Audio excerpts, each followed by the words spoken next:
I was sitting on the porch with my tea still warm in my hands when Alice leaned in close and whispered, "What would change everything?" "Grandma, Mummy, and Daddy said you don't need your pension money anymore." Just like that, the air shifted. I blinked once, maybe twice, and looked at her sweet face, her little pink hoodie with a stain of peanut butter on the sleeve. She went back to colouring, like what she said didn't just crack something open in my chest. The birds were still chirping, the tide was still brushing the shore behind the fence, but nothing was the same. I got up slowly, walked into the house, and reached for my wallet. Slid open the zipper compartment where I always kept my bank card. Empty. I checked my bedside drawer, the ceramic dish in the kitchen, the little tin I used to keep stashed behind the cookbooks. Gone. I walked back out to the porch, sat down beside Alice, and forced my voice to stay level. "Tell Grandma what Daddy said again. He said you're old now, so you don't have to worry about money or passwords or bills. He said he's handling it." Handling it. That evening, Derek showed up in his truck like everything was normal. He walked through the back gate, kissed Alice on the head, and gave me a big smile. There was a time when I would have believed it. Not anymore. "Hey, Ma." I stopped by to check on the water heater. "Did it finally quit?" I didn't answer right away. I was looking at him, but I was also seeing Derek at 12 years old, crying over a math test. Derek at 23, shaking hands at his first job interview, wearing a shirt I ironed. Derek at 30, calling me after his first mortgage approval, voice tight with pride. He was always the boy I fought for. Now he stood in front of me, taking what little I had left like it was his by default. I asked about the bank card. "Oh, that." "Yeah, I moved things around a bit. It's just safer if I consolidate everything under one access point. I've been dealing with your bills anyway. You've got enough on your plate." I didn't respond. He took my silence as agreement. "Trust me, Ma. It's just easier this way." He started walking toward the utility room, talking about pressure valves and rust. I watched him disappear inside and exhaled slowly. I wasn't just scared. I wasn't just hurt. I was furious. This man, my son, had taken my money. He had taken my name off my own account, turned me into a liability in my own home. And now he had my granddaughter thinking I was someone to be taken care of, pushed to the side, rendered invisible. I didn't sleep that night. I waited until the house was quiet, then pulled out the envelope from behind the bookshelf. My husband's old savings bonds, the ones we never touched. I opened a different drawer, found the journal I kept since he passed, and began writing. Names, places, dates, transactions I remembered, conversations that felt off. The time Shauna, my daughter-in-law, asked for my PIN to help reset something online and never gave it back.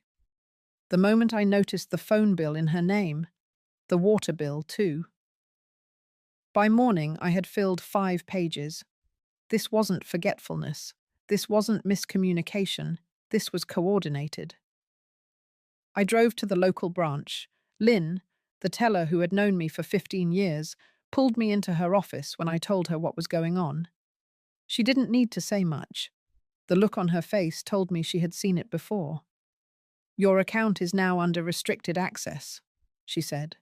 "You're listed as cognitively impaired and under managed guardianship. Derek is the authorized user." I almost laughed.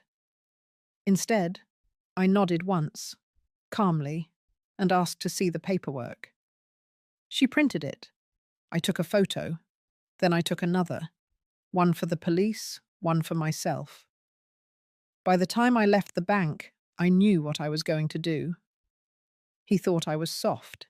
He thought I was tired. He thought I would sit there like a broken lamp in the corner and wait until he handed me my own life in pieces. But he forgot who raised him. I raised a boy who could lie to his mother. And now, I would show him exactly what that woman could do. If you're still with me, don't blink. This isn't a quiet story. This is where it starts. The next morning, I walked straight into the bank, eyes forward, back straight. I didn't wait in line. I didn't look around. I asked to speak to the branch manager. His name was Douglas, mid-30s, buttoned up but nervous. I told him I needed access to my pension account immediately. He typed, clicked, squinted at the screen. Then he sat back and said the words that confirmed everything. Your son Derek is listed as the legal custodian on this account. You've been designated under managed care status. It means all activity requires his authorization. My hands didn't shake. Not then. Not yet. Douglas kept talking.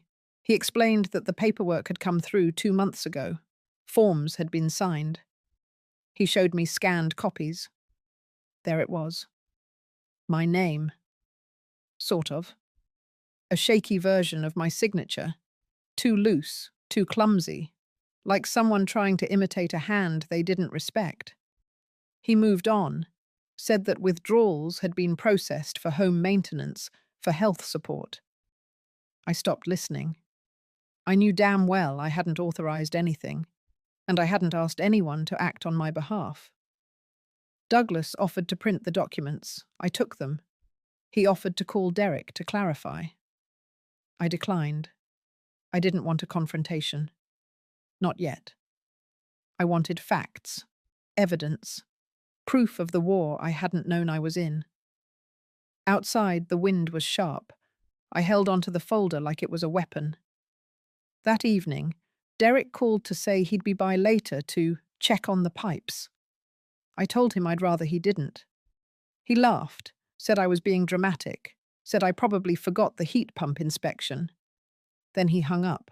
15 minutes later, he let himself in with the spare key I'd forgotten he had. He walked around like he owned the place. Fridge door open. Boots on the carpet. Voice echoing off walls that still smelled like the lemon cleaner I'd used that morning.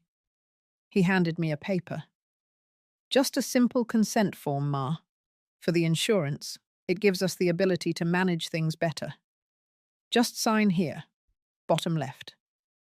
I looked at the spot he pointed to. The text above it said, medical authorization. There was more fine print underneath, but he turned the page before I could finish reading. Don't worry about the rest. It's just legal jargon. He smiled again, that same casual grin that used to charm teachers and neighbors. Now it made my skin crawl. I asked him where my bank card was. He said Shauna had it. She keeps it with her things. It's easier that way. Then he said something that stopped me cold. We're thinking it's time to get a full evaluation, just to make sure everything's still clicking up there. No pressure. Just a checkup. It'll help down the line. You know, for long-term planning. That was it. No pretending anymore. No friendly tone. No pretending I hadn't seen what I'd seen or heard what I'd heard. I told him I needed rest. He kissed Alice goodbye, waved over his shoulder like he hadn't just confirmed my worst fears, and left. I didn't sleep that night. I pulled out the folder, read every page, marked each lie. Then I opened the drawer under the hallway table and pulled out the old notebook my husband used to track our mortgage and taxes. I started a new section, titled it Control, listed the date, the names, the accounts, the access points. My handwriting was slow at first, but steady. By the second page, it was sharp. The next day, I called my old friend Lynn at the bank again. She agreed to meet after hours. She looked at the paperwork. Her face changed. I remember when we helped you set this up after Frank passed. There were never any additional names. I never saw a guardianship request. I showed her the forged signature. She pursed her lips, nodded once, and said she'd look into when and how that change was made. We printed 3 months of bank statements. I highlighted each unfamiliar transaction, large hardware purchases, online payments, one withdrawal at a casino in Portland, all tied to the same debit number. Then she asked if I wanted to lock the account. Not yet. I told her I needed it open, just a little longer. Let them keep walking into their own trap. That weekend, I watched as Shauna drove up in a new SUV. Derek helped her unload patio furniture. Alice ran up the walkway, holding a plush blanket I didn't recognize. Inside, I checked the hallway closet. The 2 emergency savings envelopes were gone. One used to hold a few hundred in cash. The other had stamps and spare keys. Gone. I went into the guest bedroom. The quilt my mother made. Missing. A few of my old rings. Gone. I checked the garage. His name was scribbled on half the boxes. My name had been crossed out. By the end of the day, I had 10 more entries in my notebook. 10 pieces of my life I hadn't given. 10 lines they crossed without asking. That night, I sat by the window and watched the porch light flicker. The wind had picked up again. I heard Shauna laugh from next door. Loud, confident, secure. She thought I wouldn't fight back. Derek thought I didn't have the strength. They believed they could take everything and leave me smiling like a fool at Thanksgiving dinner. They didn't know the woman who raised them had stopped being soft the second they made her feel invisible. I was done letting them steal my life in inches. It was time to burn the whole damn plan down. 3 days later, I found the document that confirmed everything. It was tucked beneath a stack of glossy flyers in the hallway cabinet, right behind an old envelope labeled medical forms. The paper was crisp, fresh. Too fresh. It didn't smell like age or time. It smelled like ink, like urgency. At the top, bold letters, residential care evaluation packet. The facility was listed 2 counties away, a for-profit elder care chain. The form was half filled. My name, date of birth, and health insurance number were already typed out. Someone had written mild cognitive impairment in neat, practiced handwriting. The signature line was blank. I knew that handwriting. Sharp angles, a little too tall. Shauna's. There was no mistake now, no benefit of the doubt. They were preparing to move me out of my house, out of their way, out of their lives. I set the paper down on the kitchen table and stared at the fruit bowl. Bananas just beginning to brown, an apple with a bruise. The bowl was a wedding gift. Frank used to toss his keys into it when he came home. I remember the way the coins would clink, the way the dog would bark from the hallway. Now it just held silence. I opened the back door and stepped outside. The air was heavy. The tide was high. I walked to the far end of the yard, to the little tool shed Frank had built with his own hands.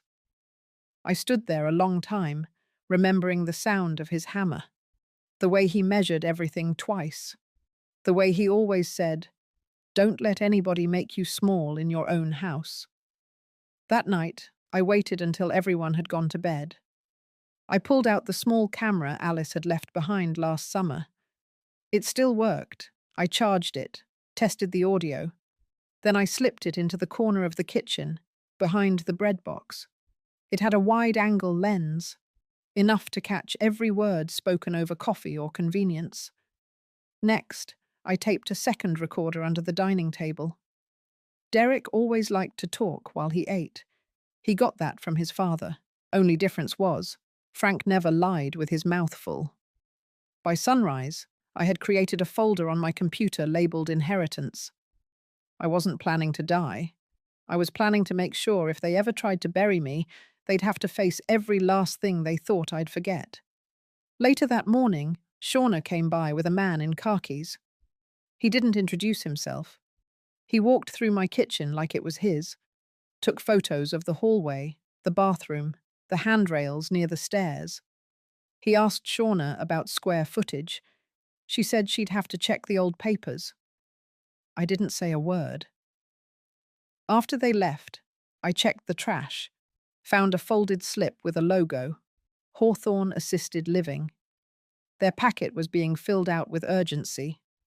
I called my doctor, explained the situation. He scheduled me for an appointment the next morning. I told him I wanted an assessment. I wanted it documented. I wanted him to sign something official. He said, of course, then added he had always found me sharper than most of his interns. When I arrived, he ran the tests: verbal recall, problem solving, orientation questions. I answered every one without hesitation. He gave me the summary: patient, fully alert, aware, functioning independently with no signs of cognitive decline. He signed the bottom. I asked for 3 copies. He gave me 5. I walked across the street to the notary office, had my signature authenticated on a statement of mental clarity. Then I dropped by the local law firm Frank and I had used when we bought the house. I asked to speak to Eleanor, the same clerk who had witnessed our mortgage closing. She remembered me right away. I told her I needed to protect what little I had. I needed something called a transfer on death deed. I didn't want Derek or Shauna to get the house. I wanted it to go where Frank would have wanted, somewhere it could breathe again. I named the town library as the beneficiary. She asked if I was sure. I said I was done being unsure. That night, Derek called. He said he'd booked me a tour of a nearby assisted facility, said it was time to think ahead. Said Shauna had already dropped off the forms to make it easy. I told him I'd think about it. He said, "Good. You're finally being reasonable." I hung up. I took the recorder from under the table, downloaded the clip.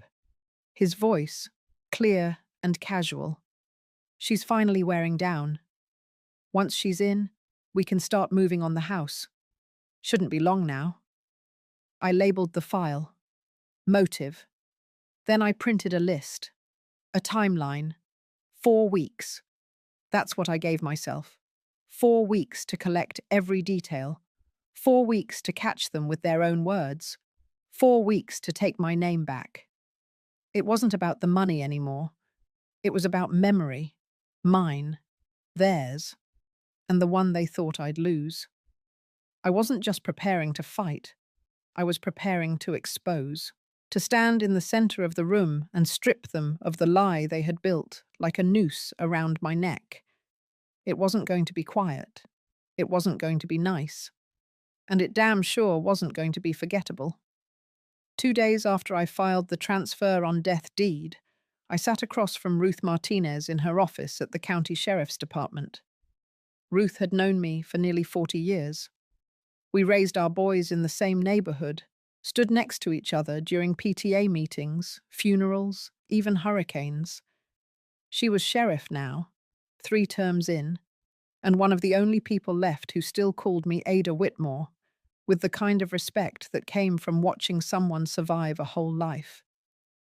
I told her what Derek and Shauna had been doing.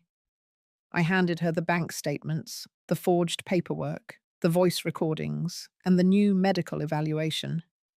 She didn't interrupt once, just read, listened, and made notes on a yellow pad like it was a case she had already filed in her head. When I finished, she nodded and said she'd open a formal inquiry into financial abuse and misrepresentation. She asked if I wanted to press charges immediately. I told her not yet. I wanted them to dig their own hole just a little deeper. She understood. When I left her office, I didn't cry. I didn't hesitate. I drove straight to the church to see Caleb, my late husband's oldest friend and the only man left in this town who still sent me Christmas cards with handwritten Bible verses. He greeted me in his study, offered tea, and sat down without asking why I had come. I handed him the statement I had written the night before. 3 pages. Every detail of what Derek and Shauna had done, how they used my trust to steal control, how they planned to lock me away and sell the house Frank built with his bare hands. I asked if he would read it aloud at the next community gathering. I told him I didn't want revenge. I wanted clarity. I wanted truth to be louder than their lies. Caleb looked me dead in the eye and said he would do it himself, right before the closing prayer.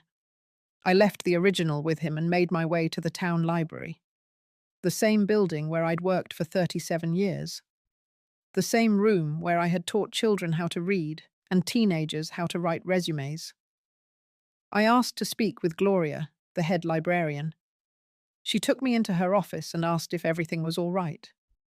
I told her I was changing my estate plans, that I had named the library as the beneficiary of my house, to be used as an annex for senior outreach and literacy programs. I wanted kids and the elderly in one place again. Books, conversation, safety. No locked doors. Gloria cried. I didn't. I had no more tears left to give. Later that afternoon, I drove back to the bank and asked Lynn to help me draft a new beneficiary list for my accounts. Everything Derek and Shauna thought they would inherit would now go to the community centre, the library, and the local food program for seniors. I split it evenly. No gaps, no explanations. I also had her add a special note to the files. Beneficiary changes, authorised solely by Ada Whitmore, confirmed mentally competent by medical and legal documentation. Lynn made the edits. Then she leaned across the desk and whispered that the bank had received a second guardianship form from Shauna the day before. Another attempt to freeze my account. They had rejected it, pending further verification. They hadn't called me. They had just stalled, because they knew. That evening, I replaced the batteries in the hidden camera. Then I left it running in the kitchen again. I didn't delete the old footage. I archived it, saved it to a secure drive, labeled the folder Bait. The next morning, I invited Derek and Shauna for brunch. They arrived in coordinated sweaters, acting like they had just come from church. Shauna brought flowers. Derek asked if I needed help setting the table. I let them pretend. I let them play their little game. I served eggs, poured coffee, smiled. Then I excused myself for a moment and went into the other room. I gave them 12 minutes. When I returned, Shauna was in the pantry and Derek was typing something into his phone. My phone, the one I kept plugged in next to the coffee maker. I watched him finish what he was doing, then step away like nothing had happened. I didn't ask. I didn't flinch. I picked up the phone, slid it into my pocket, and offered more toast. Later that night, I checked the browser history. He had logged into my online banking, tried to reset the login. Security alert emails had already been sent. I printed everything, added it to the folder labeled Proof. I also watched the 12-minute clip from the camera. Shauna was searching through my pantry drawers. Derek was whispering into his phone. At one point, he said she's cracking. Just a few more weeks, and it's done. I took that audio, trimmed the silence, and saved it as a file. I named it Countdown. By the end of the week, I had scheduled one more meeting, this time with the community board, responsible for organising the annual Seawind Harbour Festival. The event was 2 weeks away. Derek and Shauna were co-sponsors this year. They had booked a speaking slot to talk about elder care and family stewardship. I asked to be added to the programme. Just 5 minutes, I said. They agreed. No one suspected a thing. And now neither did they. Everything was falling into place. Every word they said was being used to sharpen the blade. I wasn't angry anymore. I was ready. Let them stand on a stage and lie in public. Let them smile and preach and paint themselves in gold, because the moment I stepped up behind that microphone, I would burn it all down with the truth. The day before the festival, I stood in my kitchen, hands deep in flour, rolling out the same biscuit dough Frank used to love on cold mornings. Not because I had guests, not because I planned to eat. I needed something to do with my hands while I listened. The recorder on the top shelf had captured a full 32 minutes the day before. Derek had come by unannounced with a folder, smiling wide. Said it was some end-of-life paperwork he and Shauna were organizing for all the older folks in the family. Said it was just in case, and no big deal. He laid it on the counter like it was nothing. Inside were 3 documents. 1, a revised living will, naming him medical proxy. 2, a consent form authorizing transfer of property in the event of mental degradation. 3, a durable power of attorney that stripped me of everything with one clean signature. I hadn't touched the pen, but he had signed his parts already, dated, highlighted where I was supposed to place my initials. The audio picked up everything: his tone, his pacing, the way he described me to Shauna over the phone while I stepped outside to get the mail. Words like unpredictable, confused, vulnerable.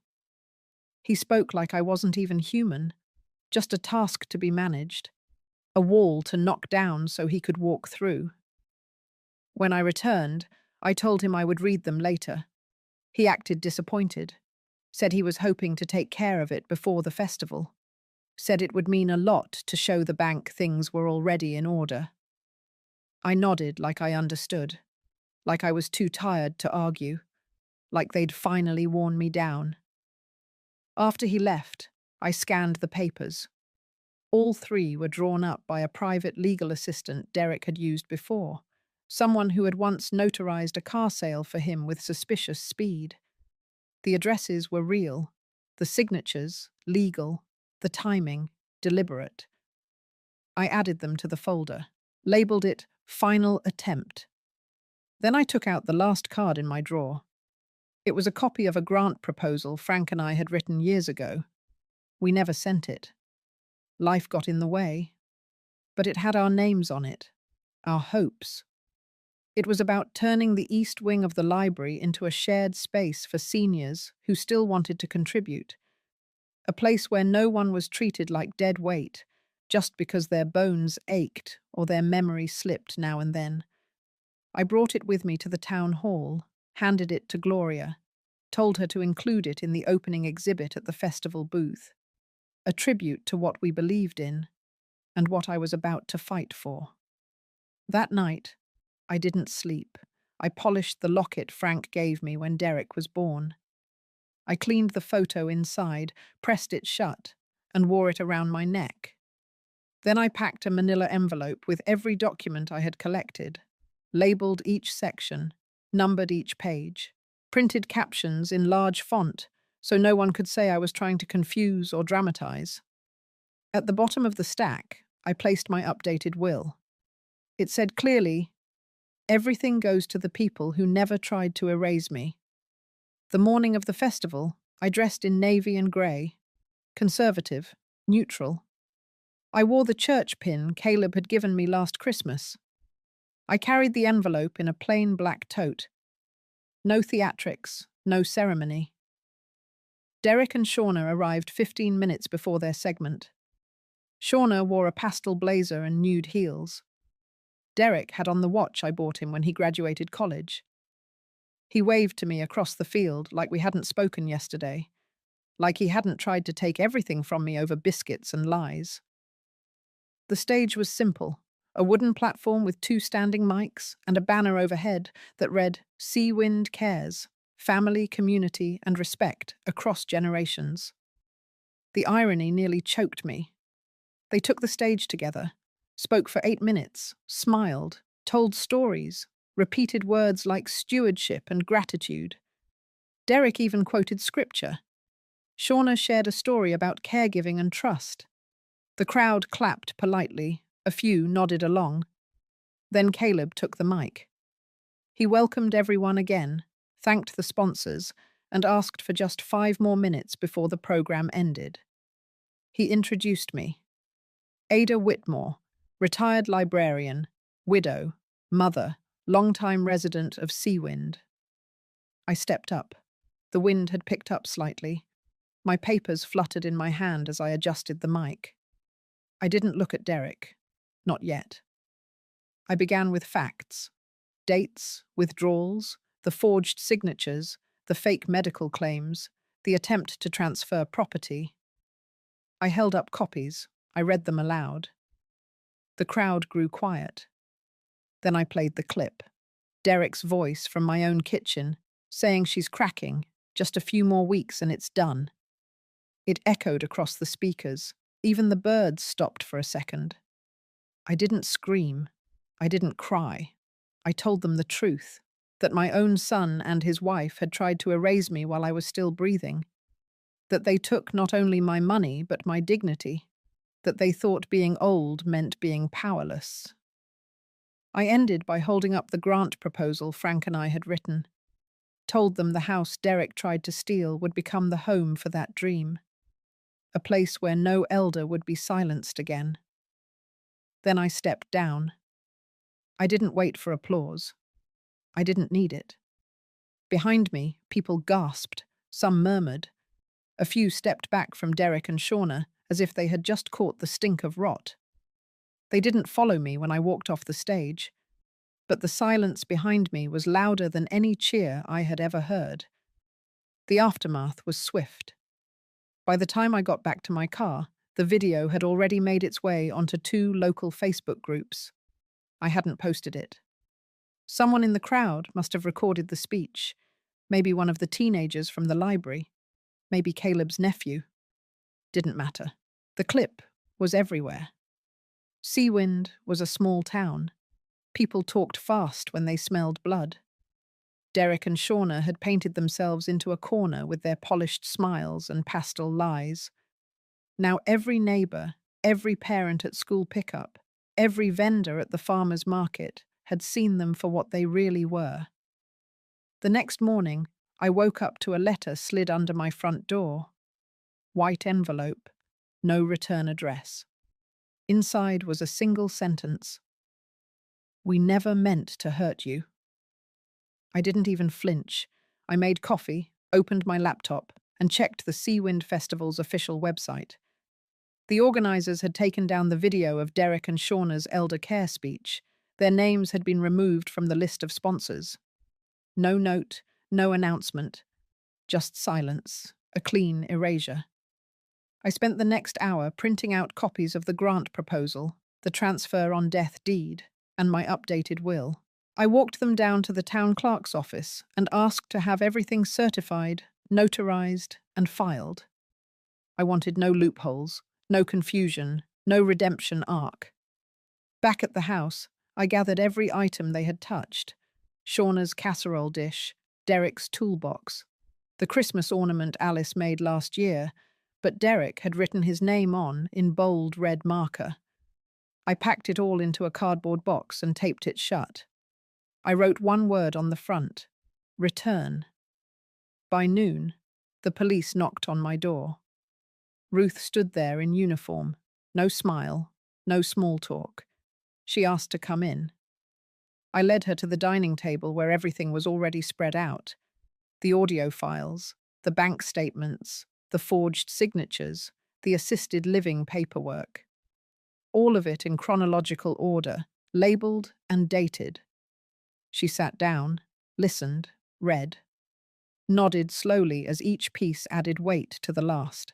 She told me that based on what I had provided, the department was opening a formal investigation into financial elder abuse, fraudulent misrepresentation, and attempted unlawful guardianship.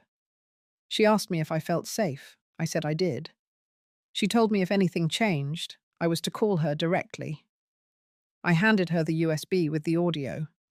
She slipped it into her coat pocket without a word. Then she stood up, gave me a long look, and said she was proud of me. That evening, I received an email from Derek. It was short. "Just wanted to say I think you've made your point." I stared at it for a moment, then hit delete. I didn't even bother to block him. Let him keep watching. Let him see what it felt like to be powerless. The following day, I met with Gloria at the library to finalize the partnership. The paperwork was signed. The keys would transfer immediately upon my death. No room for contest, no space for arguments. We stood in the children's reading room where the paint was peeling slightly near the corners. She talked about expanding it into a multi-use space. ESL classes in the mornings, community support groups in the afternoons, game nights for seniors on Fridays. I nodded. She cried again. I stayed still. Back at home, I boxed up the rest of Derek's leftover tools in the garage, the rusted drill, the dented can of deck stain he never returned, the empty toolbox with my father's initials scratched out on the side. I taped the second box shut and placed it next to the first one. 2 boxes. 25 years of entitlement. That night, I slept through without waking once. The next morning, I received another letter, this one certified. Inside was a copy of a cease and desist, hand-delivered from a lawyer in Portland. Derek and Shauna were attempting to claim defamation and emotional distress. They demanded a formal retraction and public apology for my statements at the festival. I read it slowly, twice. Then I slid it into the fireplace and watched it curl into ash. Within the hour, Ruth called. Said the lawyer who drafted the guardianship paperwork had been questioned. Said she admitted to signing based on assurances from Derek that I was in cognitive decline. No medical verification, no independent assessment, no oversight. Just blind trust in a charming son who had promised to donate to her re-election campaign for the local board. She was being fined. The complaint had been filed. One thread had unraveled. Now the rest would follow. I walked to the mailbox and dropped in a letter addressed to Alice. A real letter. Handwritten. 3 pages. No blame. No bitterness. Just the truth. Not the kind her parents sold her. The kind she would someday read when she started asking her own questions. When I got back inside, the answering machine blinked. 3 missed calls. All from Derek. I didn't listen. I walked to the window, watched the wind carry leaves down the sidewalk. A neighbor walked by with her dog, gave me a nod. Another honked from across the street and gave me a thumbs up. I wasn't invisible anymore. I wasn't afraid. I had been erased once. But I came back, written in ink. The following Monday, I walked into the town hall with a folder under my arm and my hair pulled back so tight it felt like armor. I wasn't there for discussion. I was there to draw lines in ink. The community board was holding its regular meeting. Most people came to talk about sidewalks or summer events, not me. I was there to schedule the hearing. Ruth had already briefed them. The investigation was moving forward. Charges were being considered. But I wasn't content to let it unfold in the background. I wanted a public record, a meeting, a moment, one where I could put my story on the books in front of the same people who used to pat Derek on the back during parades and call Shauna a saint for taking care of her aging mother-in-law. The clerk stamped the form. The date was set. Thursday evening, open session. When I stepped out into the parking lot, I saw Derek's truck parked across the street. He stood by the driver's side, arms folded. His posture had changed, shoulders tight, jaw clenched, no grin, no lazy wave. I got into my car and left without looking at him again. At home, I cleaned the house like I was preparing for war. Every room, every drawer, not to impress anyone, but because I needed everything in its place. Control, order, evidence. Then I printed out the photos, the signature comparison from the forged guardianship form, the account transfer authorization that had never been discussed, the blurry screenshot of Shauna inside my pantry during the 12-minute window, the call log from the day Derek tried to reset my online banking. I laid them out on the dining table, piece by piece. Like tiles in a mosaic, they never thought I'd put together. On Wednesday, Gloria stopped by with a batch of flyers for the new library annex project. She had already ordered a banner to be printed with Frank's name on it. She called it the Whitmore Room. We drank coffee in the sunroom. She didn't ask about Derek. I didn't bring it up. But before she left, she pressed her hand over mine and told me this town would remember what I did long after they forgot what he tried to. That night, I ironed the same navy blouse I had worn to Frank's funeral. Simple, clean. I wanted to look like the woman they had forgotten I was. Thursday came with a sky so grey it felt like stone. I arrived early, sat in the second row, and watched the board members trickle in. Caleb sat beside me. Ruth stood by the back wall, arms crossed, watching everything like a hawk. When Derek walked in, the air changed. He was alone. No Shauna, no Alice. He looked smaller than usual, not younger, just reduced, like a balloon with a slow leak. He took the seat across the aisle, 3 rows back. The meeting began like any other: public safety updates, budget adjustments, event planning. Then they opened the floor for public comment. I stood. I didn't need a microphone. I didn't read from notes. I began with the facts. I stated my name, my address, and the reason I was there. I outlined the sequence: the forged guardianship paperwork, the unauthorized withdrawals, the attempt to transfer my home, the misleading applications for assisted care. I mentioned the footage, the recordings, the letters, the lawyer's ethics violation. I laid it out like a map, every detail sharp, every date exact. Then I looked at the room and said the one sentence that split the tension like glass under boot. My son tried to bury me alive in my own house so he could inherit it while I was still breathing. Gasps, silence, a cough, a chair creaking in the back. I didn't flinch. I kept going. I described what it felt like to be erased slowly, not all at once, but piece by piece: voice, access, control. I told them how it happens, how easy it is, how the law bends too far toward those who smile and say they're just helping. I told them I had fought back, that I had built a wall of evidence brick by brick. And I wasn't done yet. I ended by placing a single sheet of paper on the table in front of the board. It was a request for a protective order, a formal motion to bar Derek and Shauna from accessing my financial records, my residence, or any of my personal property for a minimum of 2 years, pending the outcome of the criminal investigation. No emotion, no theatrics, just ink on paper.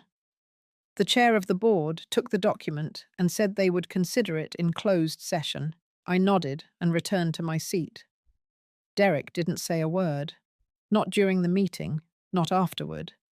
But as I passed him on my way out, he spoke without turning his head. "You think this is over?" I stopped, just long enough to breathe in the weight of it. Then I said the only thing that needed saying: "It already is."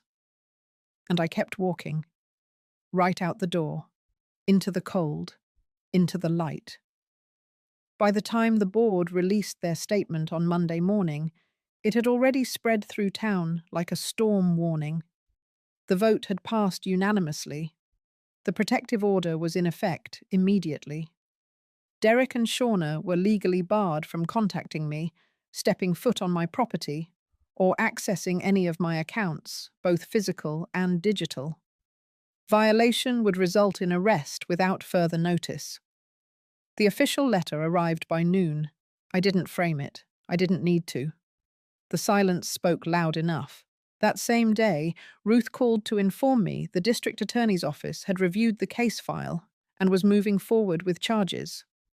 3 counts: financial exploitation of a vulnerable adult, attempted fraud through false legal documents, unauthorized access to private financial assets. Shauna had already retained an attorney. Derek hadn't responded yet. The cracks had turned into fractures. And now, everything was breaking wide open. I spent the rest of the day at the library annex. Gloria had invited me to help design the layout of the new space. She handed me a floor plan and a stack of markers.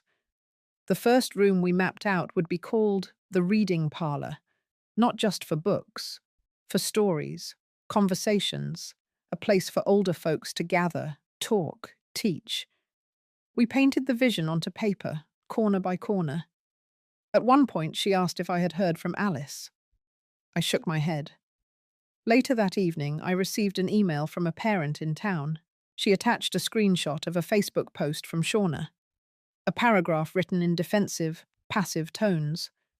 It claimed I had misunderstood, exaggerated, taken things out of context. She said she had been trying to protect me. She used phrases like family dynamics and complex situations. She tagged no one. But everyone knew. What followed was worse. Photos of my living room, my pantry, my bedroom. Shauna had taken them over the last few months, probably without me knowing, probably with the same phone she used to smile for holiday pictures. Now they were being used to frame me. Pictures of disorganized drawers, unlabeled pill bottles, a half-written grocery list with missing dates. The implication was clear, that I was unstable, forgetful, not fit to be alone. She couldn't attack the evidence, so she tried to attack the person. I closed the laptop and sat there for a long time. Then I opened the folder labeled Recovery. Inside was every receipt for the last 3 months, every prescription, every verified appointment, the medical statement from Dr. Levitt, the notarized declaration from the sheriff's office confirming I had filed every report without assistance. I sent a single email, no commentary, just attachments, to Ruth, to the DA's office, to the lawyer handling the civil review, and to Gloria, just in case. Then I called Caleb. I asked if I could speak at Sunday service. Not for long, not as a victim, just as a reminder.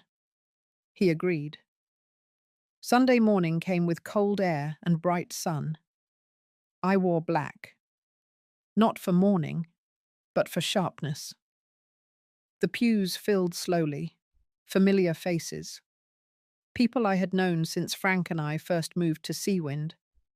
They nodded when they saw me. Nobody looked away.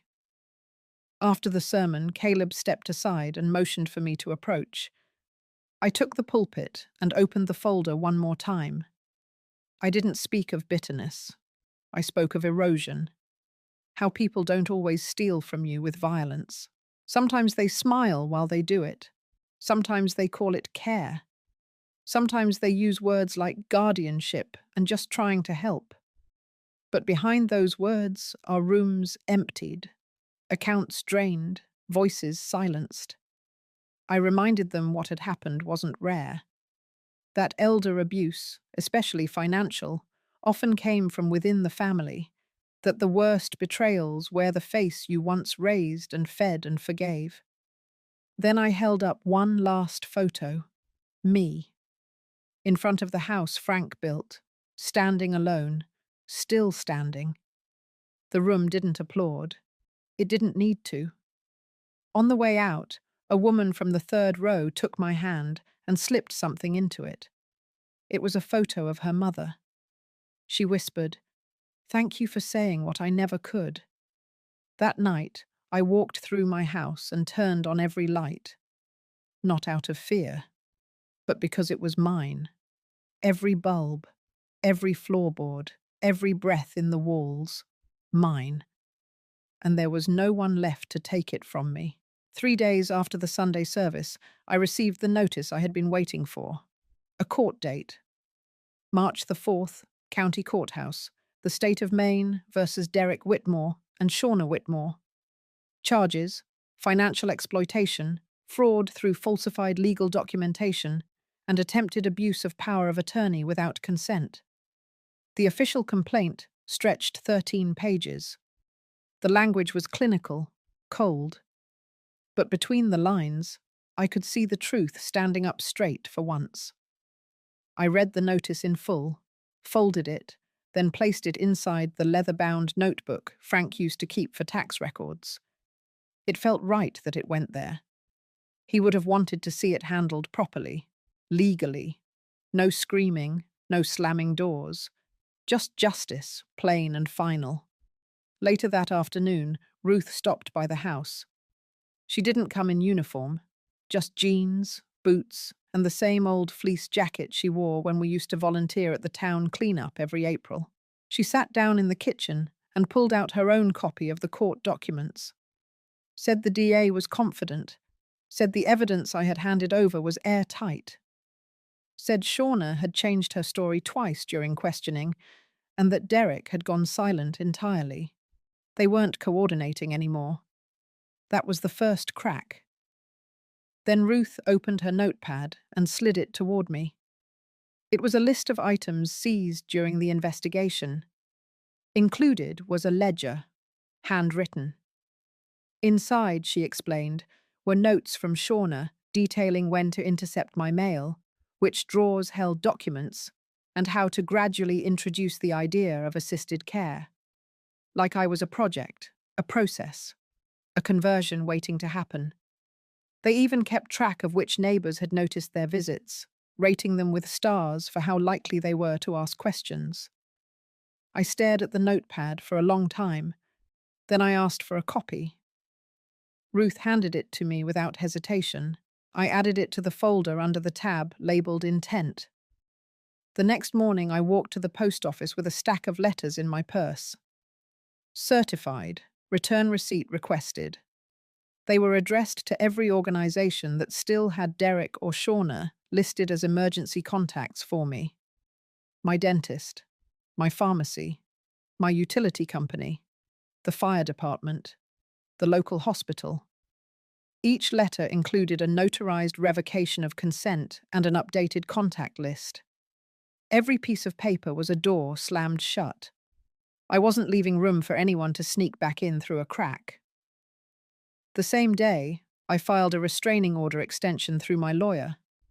I wanted it updated to 5 years, not 2, and I wanted language that barred them from any proxy legal action on my behalf, under any circumstances, without in-person notarized approval. She filed it within the hour. By the end of the week, the town board released a public statement in the local paper. It thanked the residents for their patience, encouraged any others experiencing similar forms of coercion or abuse to come forward, and officially announced the creation of the Ada Whitmore Fund, a new grant initiative aimed at educating and legally protecting seniors from financial exploitation. I didn't ask them to name it after me, but I didn't stop them either. When I walked into the grocery store the next morning, 3 people nodded at me without a word. One cashier reached out and gently touched my wrist as she handed me the receipt. A silent message. I see you. I believe you. Outside, a woman I barely knew handed me a folded note from the passenger seat of her car. Inside were only 5 words. They tried that to my mother. The note had no name. It didn't need one. That evening, Gloria called and said the first set of plans for the annex had been approved. The permits were moving faster than expected. Donations had nearly tripled in 2 weeks. Apparently, vindication resonated deeper than anyone anticipated. Then, just before bedtime, the phone rang again. It was a number I didn't recognize. But I answered. The voice on the other end was quiet, almost unsure. It was Alice. She had found one of my letters. She said Shauna had thrown it in the trash, but she had pulled it out and read it after school. She asked if I was okay. I told her I was. Then she asked if she could visit sometime. Not with them, just her. I said yes. After the call, I sat by the window in the living room and watched the wind move the porch flag. The night was still, crisp, and for the first time in a long time, it didn't feel like I was waiting for the next blow to fall. It felt like the house was holding its shape again, like the walls had chosen me, like I had won something bigger than court filings or public opinion. I had taken back the most valuable thing Derek and Shauna had tried to erase. My voice. and I wasn't giving it up again. The courthouse was colder than I expected. March wind slipped through the revolving doors and curled around the marble floors like it had business of its own. I arrived 10 minutes early, not to be polite, but to make sure I sat where I could see everything. Center row, first seat. My folder was tucked beneath my coat, though I didn't need it anymore. Every paper had already done its job. Every signature, every receipt, every recorded word had travelled up the chain. What came next was just the final pin in the wall. Derek entered first. His suit was wrinkled at the sleeves. He hadn't shaved. There was a stain on his collar, something small and dark that could have been coffee or guilt. His lawyer trailed behind him, flipping through a briefcase like he was still hoping to find a loophole. Shauna came in 5 minutes later. She wore a beige blazer and too much concealer. Her expression was blank, but her body was tight, coiled like she knew whatever came next wasn't going to be gentle. The judge was a woman in her 60s, grey hair, steady voice, no tolerance for nonsense. Her reputation was as solid as bedrock in this county, and from the way she moved through the docket, I could tell she had no interest in dramatic performances. The state prosecutor laid everything out first. He didn't embellish. He didn't editorialize. He just read.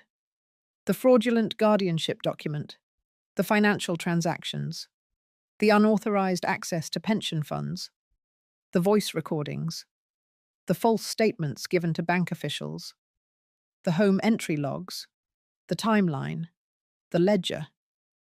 When he played the audio clip of Derek saying she's cracking, the courtroom stiffened. Not a sound, no throat clearing, no foot tapping, just silence, thick and sharp. Derek didn't flinch, but Shauna lowered her head, just for a moment. The defense attorney tried to pivot, said I had been confused, that misunderstandings had happened, that maybe the lines between help and control had gotten blurry. He used phrases like poor communication and breakdown of trust. The judge didn't blink once. Then she asked me if I wanted to make a statement. I stood. I didn't look at Derek or Shauna. I looked at the judge, and I spoke clearly. I told her I wasn't confused, that my memory was fine, that my instincts were sharper than they had been in years, because survival has a way of waking you up. I told her how it felt to be treated like a burden inside your own life, to be spoken about in the past tense while you were still breathing. I told her I had trusted the wrong people, that I had raised them, that I had loved them, and they had counted on me staying quiet. Then I handed her a single photo. It was the last one I had taken with Frank before he died. Us on the porch, cups of tea, a simple fall afternoon. But in the background, Derek was there, laughing, reaching for the dog, a picture of a family that looked, for one breath in time, like it would never break. I told her I brought the photo not for pity, but for contrast. Because behind every moment of betrayal, there's a moment that once held promise. And I wasn't standing here just for myself. I was standing for every woman who gave and gave until she had to fight for the right to be left alone. The judge didn't thank me. She just nodded once and looked back at the file. She read the ruling slowly. Derek was found guilty on 2 charges, attempted fraud and unlawful control of financial assets without consent. Shauna was found complicit in 1 count and formally reprimanded for her role in producing and submitting falsified legal documents. Their sentence wasn't prison. It was worse. They were stripped of all legal standing over me. They were barred from access to my accounts, my medical information, and any property held in my name. They were ordered to repay the full amount withdrawn, with penalties, and they were formally documented in the statewide registry for financial elder exploitation. It would follow them. Every job application, every background check, Every loan or rental they tried to secure for the next decade would flag what they did. The judge made it clear. This was not a slap on the wrist. This was a mark they earned. Afterward, Derek walked out without speaking. He passed by me without turning his head. His footsteps echoed louder than his voice ever had.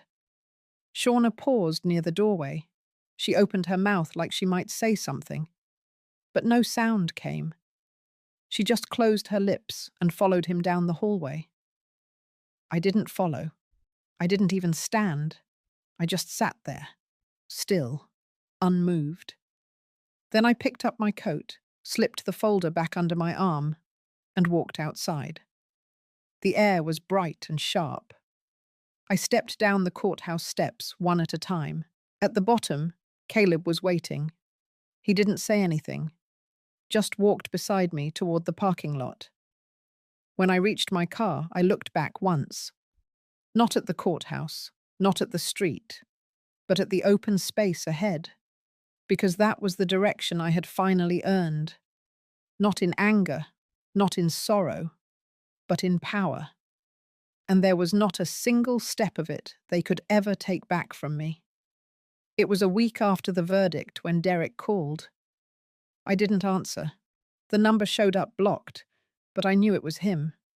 I could feel it through the phone. I let it ring. I let the machine pick it up. Then I sat in the quiet kitchen and listened to his voice come through the speaker. He didn't apologize. He didn't cry. He didn't beg. He said he wanted to talk. Just once. In person. No lawyers, no accusations.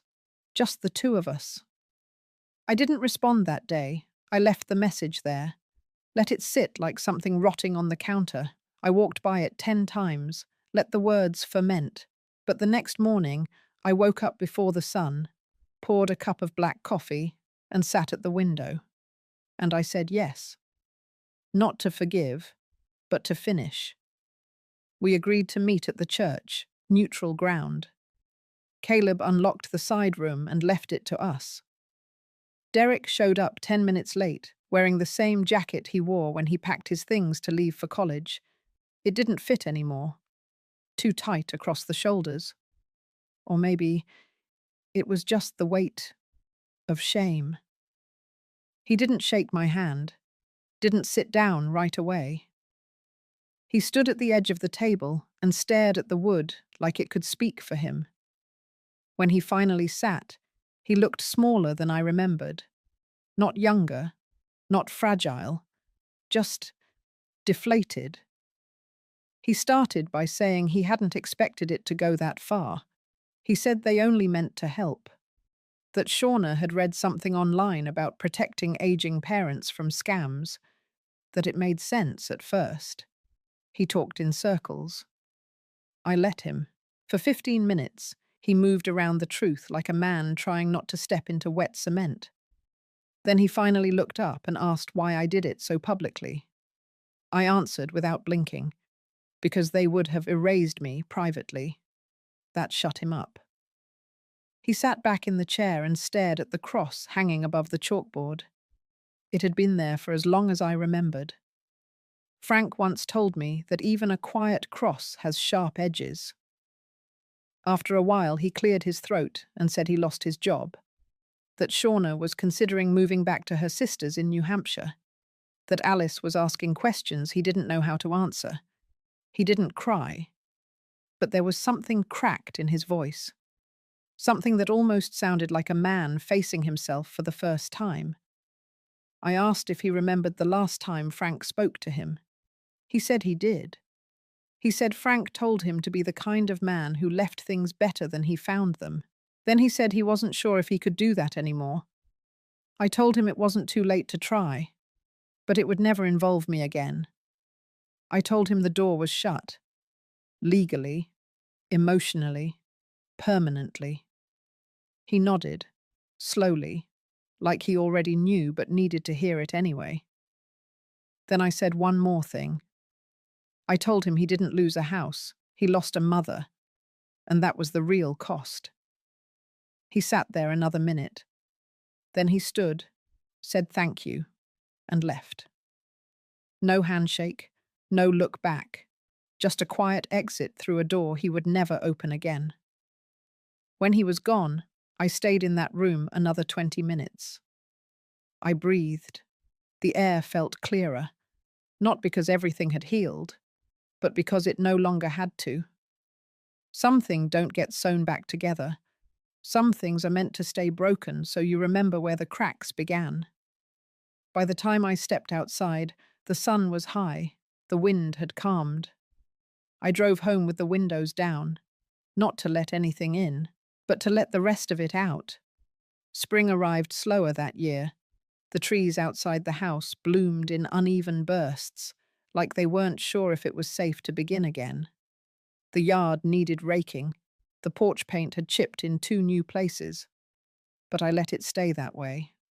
Some things didn't need to be fixed. They just needed to be seen.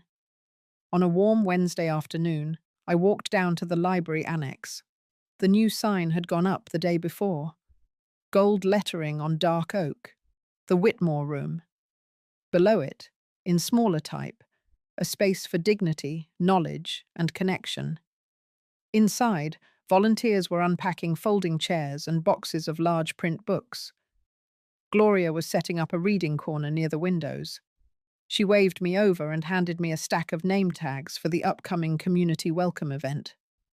I took them to the front table and placed them beside a basket of pens. Before I left, she gave me a small box. Inside was a brass plaque, engraved with my name and a quote underneath. Not from scripture, not from a famous author, just something I had said in passing during one of the planning meetings. You don't have to be loud to be heard.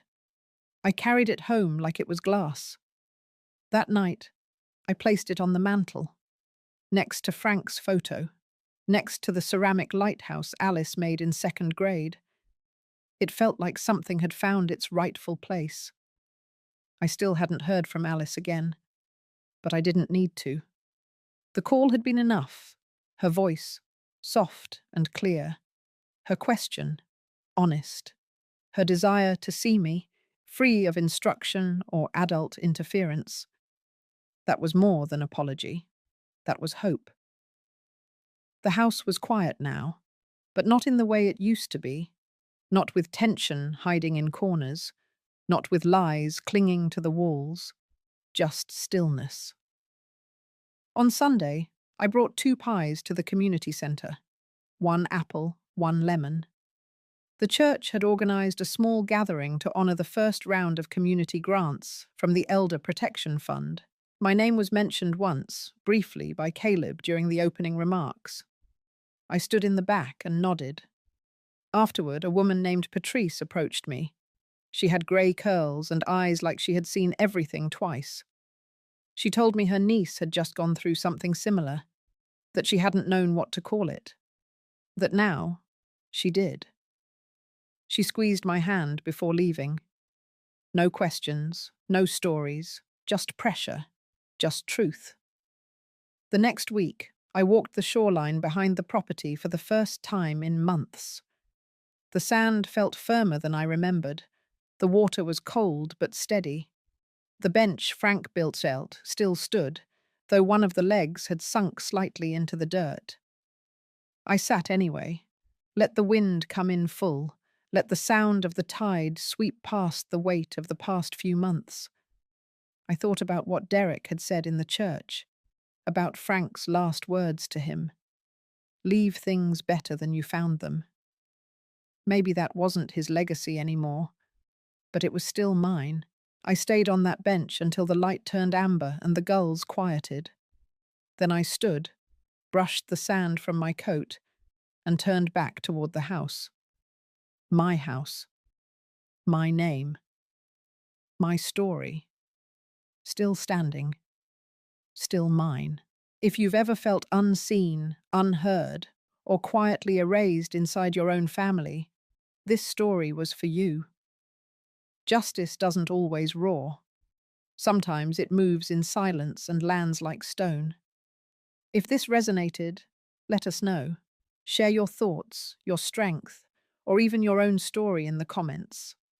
And if you believe more people need to hear stories like Ada's, don't forget to subscribe and stay with us. Healing begins when truth is spoken. Let's keep speaking it together.